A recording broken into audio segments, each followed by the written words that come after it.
మా కాంగ్రెస్ కార్యకర్త ఇక్బాల్ చనిపోవడం చాలా బాధాకరంగా ఉంది. కానీ ఆయన హార్ట్ అటాక్తో చనిపోవడం,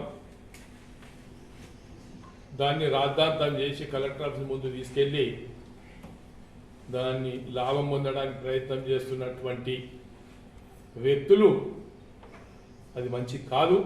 కానే కాదు. ఆయన కాంట్రాక్టర్ గారు గతంలో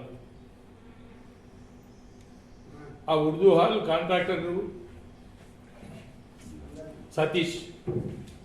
సతీష్ చాలా పనులు పెండింగ్ ఉన్నాయి. బీర్కూర్ మండల్లో ఫండ్స్ రాక ఇబ్బందికరంగా ఉన్నాయని చెప్పి పని చేస్తలేడు. దానికి ఆయన కాంట్రాక్టర్ కాదు, దానికి ఏం సంబంధం లేదు.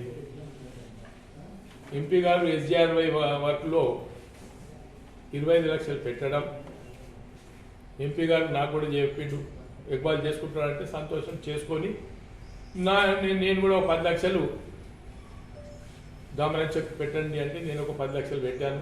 నాకు 2 కోట్లు ఇస్తే మరి ఆయన 25 లక్షల రూపాయలు పని చేసుకోవడానికి కోసం డిప్టీ గారు ఆయన ఇంటికి పోయి చెప్పి ఉచిక కంకర వేపియండి, పని స్టార్ట్ చేయమని చెప్పారు.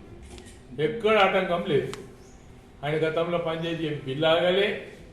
పోచారం శ్రీనివాసరెడ్డి గారు ఇక్కడ బిల్లు ఉంది ఆపలే. ఇప్పించడానికే ప్రయత్నం చేస్తున్నటువంటి వ్యక్తిని ఇలా కావాలని బురదల్లి రాజకీయం చేస్తూ వాళ్ళు కూడా కాంగ్రెస్ పార్టీలో ఉన్నారు. అటువంటి చేస్తే చర్యలు తీసుకుంటారు. ఒక్కడికి 2 సార్లు 3 సార్లు మేము కూడా అధిష్టానం దృష్టికి తీసుకొచ్చినాం. మరి మేము కూడా ఏంటంటే చిన్న దానికి పట్టించుకోవద్దు అనుకున్నాం. కానీ ఇట్లా శవాలను అడ్డం పెట్టుకొని మరి వేరే వాళ్ళ మీద బురదల్లే కార్యక్రమం చేస్తే అధిష్టాన వర్గం ఉంది, దీని మీద చర్య తీసుకుంటాం, ఖచ్చితంగా కంప్లీట్ చేస్తాం.